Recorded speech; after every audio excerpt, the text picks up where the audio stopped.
Good morning, everyone. Welcome to our career chat today. We are welcoming Mandy Bernal-Hill, a deputy sheriff from Kent County Sheriff's Department, as our special guest. So thank you so much for being here today, Mandy. Happy Monday. Thanks for having me. Yeah. Thanks for having me. I really appreciate it. Well, we're looking forward to talking with you. This half hour is going to go really fast, and we're hoping to get some good information. Again, we're going to encourage students to ask questions through the chat function. So Mandy, take us back to high school when you were 16 or 17 years old. Is this what you thought you'd do? Tell us about your career path and kind of how you got to where you are today. So yes, I was lucky enough that when I was in high school, having some things and programs at my school where I went to in Saginaw, I knew right away that law enforcement is really the field that I wanted to do. I really liked helping people, wanted to change the world, wanted to be the one that came in and made the difference. So luckily, I knew right away this is what I wanted to do. So I went to my community college. Okay. Go ahead. I went to school. I went to my community college. Did not finish, took a break and worked and got married and traveled. I was married to someone that was in the military. But then after my children got a little bit bigger, then I decided to go back, finish my school, went to back to my community college to finish up that degree. I moved here to Grand Rapids. I got lucky enough and got hired by Kent County Sheriff's Department. And actually, I was not first hired as a police officer. I was hired as a civilian. So I was a clerk employee. And then later after that, just wanted to get my foot into the door with Kent County because they have such great opportunities.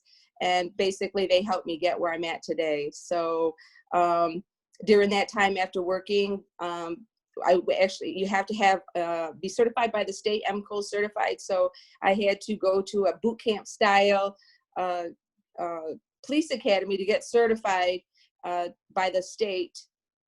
Once I completed that, then I was hired in corrections. I worked in corrections in the jail for 8 years, and then decided that's when I decided, hey, I want to be on road patrol. And lucky enough, after finishing that academy, then I was able to get hired by road patrol. And so here I am. I am just hitting my 24th year with Kent County. Well, that's fantastic. And there's so much to unpack out of that because it sounds like you had some different stops along the way. And the first one Definitely. that you got started at a community college and that you actually took a break and that you were so interested in the law enforcement field that you actually took that civilian job to get your foot in the door, which then gave you more information to keep figuring out which way you wanted to go. And I love that because you didn't have to have it all figured out as a young person.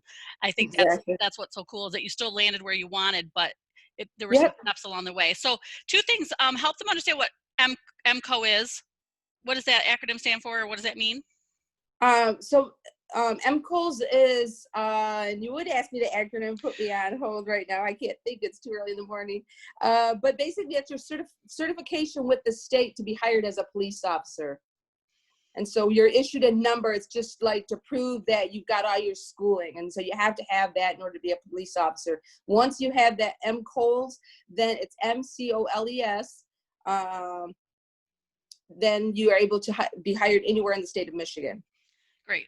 So students can Google that. So that's what we're hoping to get out of this, you guys, is to give you some information that you can then be very motivated after our chat to kind of dig in further to learn what MCOLS is all about. So there were different certifications. So corrections, because that's part of my question for you, Mandy, is like, how do you decide if the road patrol is something you want, or like the corrections, or even a city versus a county law enforcement? Like how do those decisions come along for you? What were some of those turning points to help you decide you wanted Kent County versus a Grand Rapids Police Department, for example? That's a really good question. I think you just have to look at the background and the whole package on what they have to offer. Some of the smaller cities, and not necessarily Grand Rapids, but Grand Rapids definitely is a big city. But I came from Saginaw, which was a very, very small city, and I looked at the possibility of growth. Where can I go? Is this going to be a one-time position that I'm going to be able to do for 25 years? Or do they have opportunity for me? Do they help to pay tuition reimbursement, to help pay for you to go to school? What kind of insurance do they offer? And that growth, where can I go? Because I always was a type of person that didn't just settle for one thing. I kind of always got in, you learn it, and then I was eager to get to more. So with Kent County, I was just lucky to find them and to see that they had that possibility for the growth. I was hired as a clerk. I got the experience there, built my people skills basically. Then I got hired in corrections, and then it was more hands-on, working with the people, working with their needs and providing a service for them. And then still that fulfillment wasn't filled with me. I wanted more. I felt like a need. I wanted to be out in the community and be able to offer more services. And so of course I had to go to the police academy to be able to be certified by the state of Michigan in order to go on road patrol. And of course we just have such a variety of avenues that you can go with your career. We have our detective bureau, we have community policing, we have people that work our parks, people that work our marine patrol, we have a mounted unit, we have an honor guard. There's just so many different things that you can do at our department. And I love that opportunity of being able to do different things and different services to provide for the community. So those are things that I would look for. What as a whole does that department or agency that you're looking at, what kind of things do they offer for the future? Those are such great suggestions. And I appreciate you kind of fleshing out some of the different opportunities for students. What were some of those early influences for you that you knew early on that law enforcement was even a field you wanted to go into? Why that versus being a nurse, for example? So what first caught my eye was back as young as 6th grade elementary school. We had an officer there that was assigned to our school. His name was Officer Ed. And every day he was there, rain or shine. And we knew he was our safety person that we could go to. And he was there every day to help us cross the street for whatever safety needs that the schools needed, the students. He was our guy, and we knew that he would have the answers and always be there to help us, and we could trust him. And that service, seeing how the children looked up to him, the teachers looked up to him, they knew that they could trust that person. That's what caught my eye. I wanted to be that person. I wanted to give back to my community and help. And it's just has been very rewarding. And that's the biggest part of this is the good stuff, helping people and how it makes you feel. And that's what I understand too from a lot of the law enforcement people I know, is that they really are caring, community minded, loving people who want to serve. That's really the persona that makes a good police officer. So as students are hearing your story, they can do some of that values check for themselves. Is that their motivation, or what makes them want to be drawn to this? So help us understand, right now, you've been in law enforcement for quite a few years. Like you said, you've had different stops, corrections, and the road patrol, and what you're doing now. So kind of give us a typical day of what you're doing now, and maybe you could give us a typical day of even what road patrol was like. And if the students have questions, they can ask too. So students, tell me what you want to know from Mandy, but give us an example of what your typical day is right now, Mandy. So right now, my position with the county is I'm a community policing officer, and I'm assigned to Plainfield Township. So I help the needs for the township. So they have a township ordinance, things where they need their citizens that reside in the township to comply with, and sometimes they don't get that. So after sending letters or trying other avenues, they'll kind of give the case to me and say, what can you do? Can you go talk to these people? And so I kind of step in and try to handle some of those. I do things that need a little bit more time to work one-on-one with subjects sometimes. And a perfect example of that would be like neighborhood disputes. I have neighborhood disputes that have been going on for 2 years. Sometimes with things that are actually legal that they're dealing with in court, and the process just takes a long time and they're just not getting along. And so how that ties into some with the road patrol is that road patrol, what they do is they specifically just take calls. They do 911 when people call for service and they need help with something. That's what our road patrol are doing. They're patrolling the township or the area that they're assigned. They take those calls. They help with obviously monitoring traffic and things like that. And so I run statistics once a week, try to figure out where our calls are at, how many times they went to a certain business or residence. And then I kind of come in and try to sit down with a family or a business and try to help resolve our problem. Why do we keep coming here over and over again? What services or what can we do to try to help solve the problem? And a lot of times the road patrol, it's kind of a quick fix. They're taking the information, they're doing a report, they're passing it on to the correct avenue where it needs to go, but they don't really have the time because they have that next call waiting to sit down and have coffee and say, what can I do? And a lot of times with these families, we find that it's just they need services, and maybe it's services that they're not aware of. And sometimes there's services that they're needed that I might not be aware of. So it's doing some research and try to help families and people and our citizens on resolving some of those issues. So it sounds like there's some social worky side, social work stuff that happens in your daily job right now. And is that so important for police officers that they have that ability to connect with people in a really authentic way? Yeah, and it's basically trying to find the need of the community. What is the need? What works? What would they like to see change? And what can we do to partnership with that business or family to try to make, that happen? Because basically it's all of us working together. It's not just us going and issuing people tickets. It's the education piece as well. It's educating people on services. It's educating them on the laws. It's programs like what you're doing today for the students to educate them on maybe this is a career that you'd like to do and you didn't quite know all the information. And so hopefully it's everybody working together. Yeah, I love that educator's heart that I'm hearing coming out of you. What are some of those myths about law enforcement that you'd like students to know about? What's not true of what they see on TV, for example?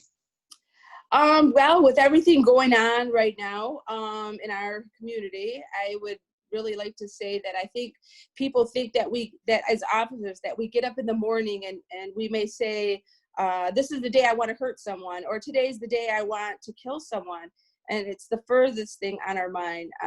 Like I say, I'm on my 24th year, and most of us, and I guarantee every one of us, we're waking up every day hoping that we can go to work and be safe and serve our community without things like that happening. We took an oath to serve our community because it's what's in our heart. And even after everything that's going on, I get up every day, and so do my coworkers, and we come to work, and we're still here to serve you. We're still here for the needs, and we're still doing it and wearing our badge very proudly.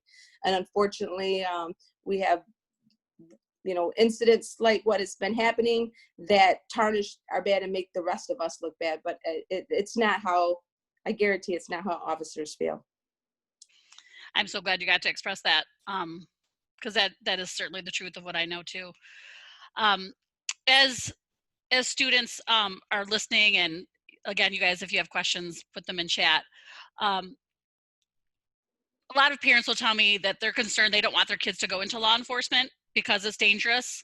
So what would you like us to know as far as that piece? Obviously, you have a lot of extreme training. What would you like Correct.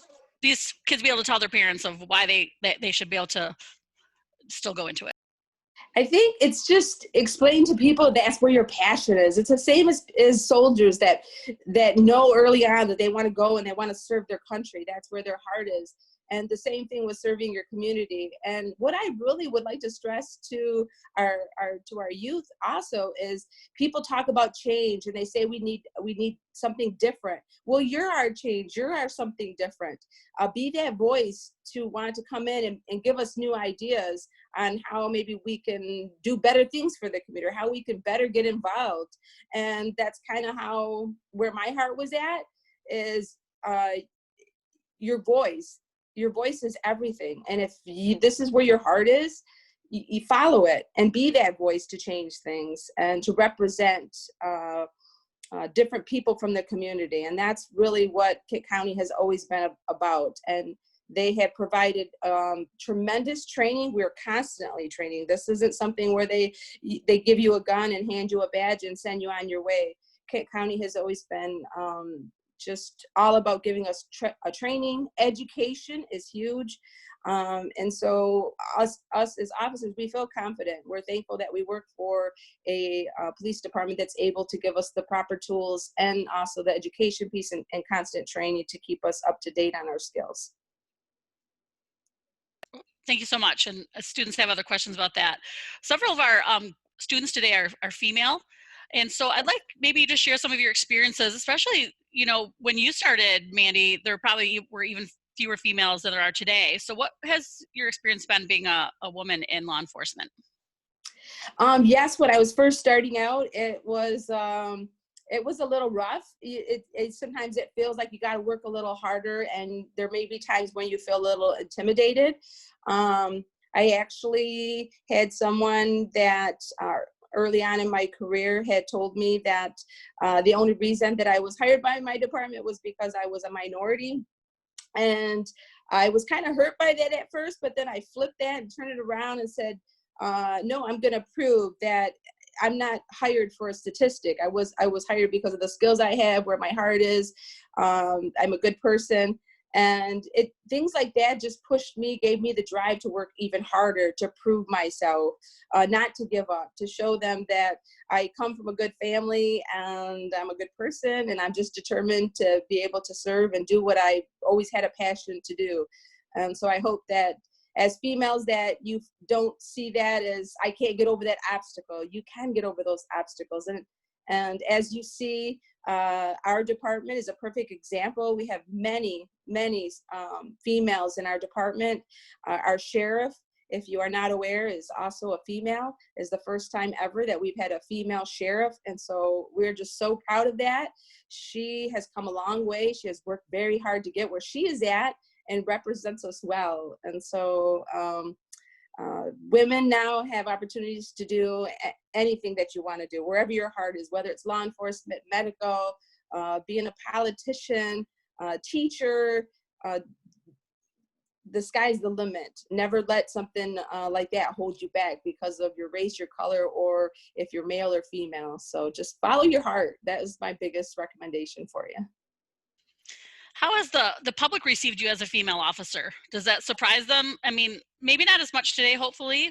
Did you have any experiences early on of just the public accepting you as a legitimate part of the police force?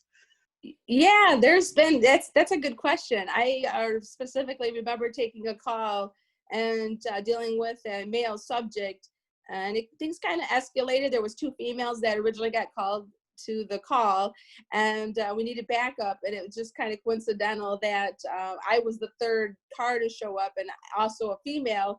And I remember the male subject that we were dealing with was like, "Oh, you're number 3," and I was like, "Number 3 what?" And he was like, "Female." He was like, "What, we're only hiring women now." And so sometimes you're dealing with people that may not approve of that, or think that you're able to do the job the same as maybe a male officer could do.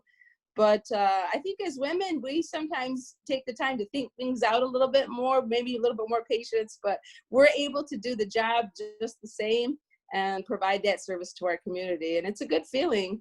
But I think nowadays you're seeing more and more women in fields that maybe, 30 years ago, you didn't see a lot of that, or it wasn't expected. And so we've overcome a lot to be where we're at today. I believe Walker has a female chief as well, correct? Yes, yes, and that Ottawa County as well. Okay, A lot of females moving up in rank. that's terrific. Um, as far as some of the young people will tell me, how do I get from here to there? So I guess I want you to help them understand maybe what they could be doing while they're in high school to be developing the skills, or programs there might be available in the community that will let them have a taste of what it's like, some summer internships or after school programs. What do you guys have going on with Kent County, or do you know of any in the area that help young people get a better taste while they're in high school, or how they might be able to serve people to start Absolutely. building the skills? Absolutely. So one of the first things that comes to mind is that I'm part of the Metro High School Police Academy. And basically that is a small police academy version that we give to 10th, 11th, and 12th graders who think that they're interested in law enforcement. It's a week-long program that we do. Usually we do that first week after school gets out, but unfortunately we weren't able to have that this year. But we do a whole week of a mini police academy, and so we give them a taste of the science aspect of it, some courts, maybe our scientific unit will come in and talk to them. We have a detective who will come in and talk to them about their day at work and talk about a case. And so it's giving them, having dispatchers come talk about what they do, as many aspects of the law enforcement as possible that we can cram into a week to give them hands-on experience. And so it gives them the feel of, this is a small piece of what the actual police academy would be like as an adult if you were going through a real police academy. And so, excuse me, the purpose is to give them the taste and get them on the right path to decide, is this really what I want? We've had kids that have gone through there that have gone on after graduation and schooling and become police officers and come back to the academy and talk about their stories. We've had others where maybe they decided, nope, I want to do military. We've had kids that moved on and went into the service. Some have found other aspects, which was good. Like, I thought I wanted to be a police officer, but now I'm kind of liking the science part a little bit more.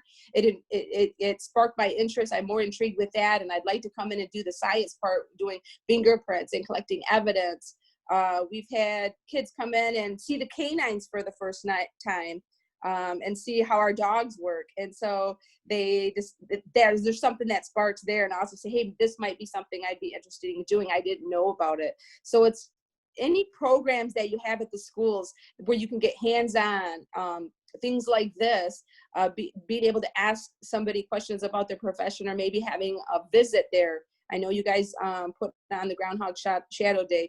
Take advantage of those programs, ask questions, see if you can do one-on-one to come and actually see what somebody's work looks like on a daily basis.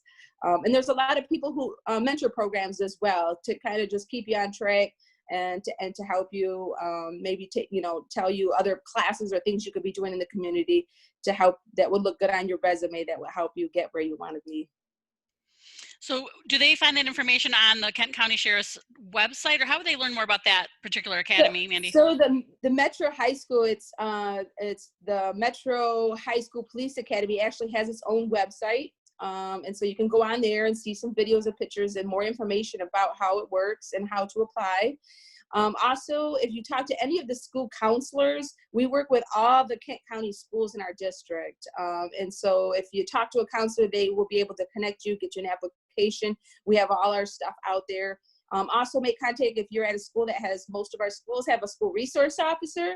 They're actually kind of our recruiters, and they're also working with us on that week of the police academy. So they're very involved themselves. So they'll be able to answer questions. If you're still, maybe you have a question and you're not really sure, get with your school resource officer or your counselor at your school, and they'll be able to help you find that information if you can't find it online.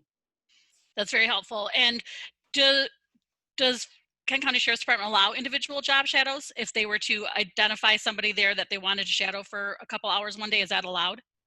Well, in the past, we've worked with with you guys with your Groundhog Shadow Day, where we've had about 18 students every year come to our department. But of course, things have changed this year. So just reach out to you or to your counselors. They're able to obtain my information, and it's something that I can try to see if we can set that up and maybe do something different this year. I know I've had one of my other schools reach out to me and do a Zoom meeting with the student who, after our state has our lift, and we're able to maybe in the fall have some more contact, that I would be looking into possibly doing some one-on-one job shadow at our department.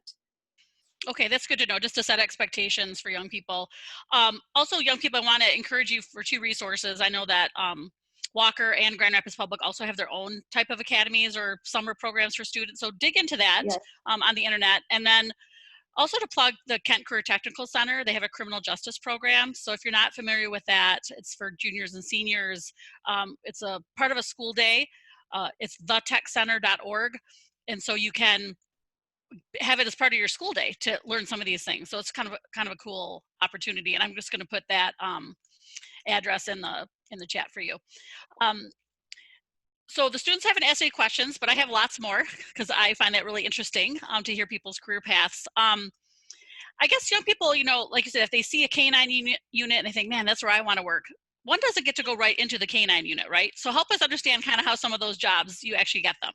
Yeah, so I had kind of mentioned the different positions, like the detective bureau, our canine position, the community policing positions. Sometimes people do, they see that, and I've had high school students come in and say, well, I just want to be a detective. Well, you don't go to school and graduate and now you're a detective. You have to start with the basics, coming in, being a police officer. And again, when I talked about earlier, look for departments who have that room for growth, who has a detective bureau, that has a community policing. And those are good questions to ask when you do interviews. What other outlets do you have? What other opportunities do you have for me? And so those are positions that are within our department. And so it's like applying for another job. They post those positions, and then you have to put a letter of interest in. And sometimes there's interview process. A lot of times there's an interview process because you'll get a lot of people that may apply for the same position. And so it's really good to keep your resume up to date and things like that, because you never know what opportunities may come during your career. Yeah, so then you apply for those positions that are within your department, and your experience plays in that role to determine whether or not those are positions that you get. So, but it's nice to know that if whatever department you choose, hopefully they have those areas and room for growth. And then you're kind of just talking to other officers in your department. You will kind of, like anything at school, you kind of find that person to help you and guide you and say, well, these are the things that you should be doing to get yourself out there. They want you to show that you have a good work ethic, that you work well with others, you're a team player, things like that. And so anything you can do in the community, that is like volunteer work, working with groups, being involved in different programs at your school, those things do come back to help you, because they want to see that you're a team worker. You can work well in a group. They want to see that you have a heart and that you're getting involved in your community. So things like that. There's a lot of things that you could be doing right now to prepare yourself for whatever field that you go into. I think that's such good advice, because as young people volunteer, you're developing your skills of working with different types of people, which is only Exactly. going to add to your toolbox that you're going to use as a police officer. And so, yeah, I'm so glad that you could share kind of those career paths, because you obviously need some experience as a police officer to be a detective. You have to understand how it all Correct. works. So Correct. that's good for people to know up front, so that they don't go right into that. You mentioned some of the personal qualities too, which I think is fantastic for young people to understand. What would you want them to know? We only have like 1 minute left, Mandy. Just kind of your words of wisdom as we close out this half hour. What would you like them to know as we finish up? I I always encourage them wherever their passion is. I know right now that with the community and the social media, that the field of police might not look like that's very favorable. But whatever field it is, whether it is law enforcement or later on you find a passion for something else and decide to take your career there, just let it be that it's with your heart, because just like teachers and doctors and any profession that you go into, it has to be something that you really enjoy, and it's in your heart. You have a passion for it, and it's truly heartfelt, and that's how you succeed in whatever you do.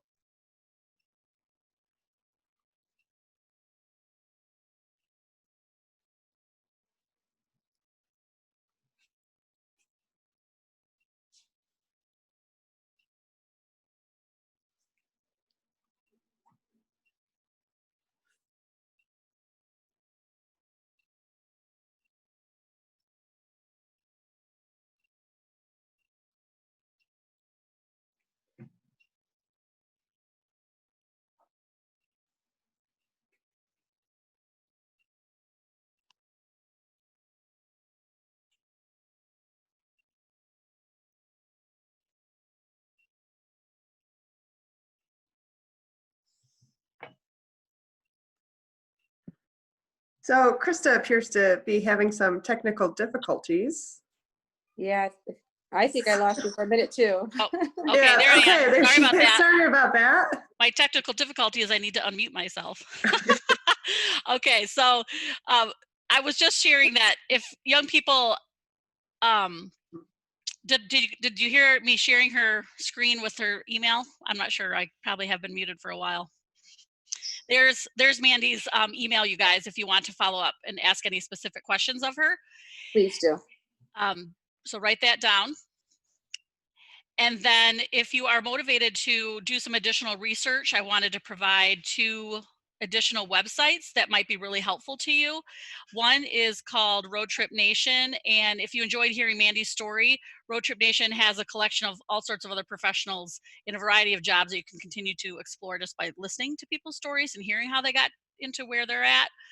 So roadtripnation.com, you'll hover over the word career exploration and then click on interests. And I find that to be just a wonderful site to continue to learn about careers.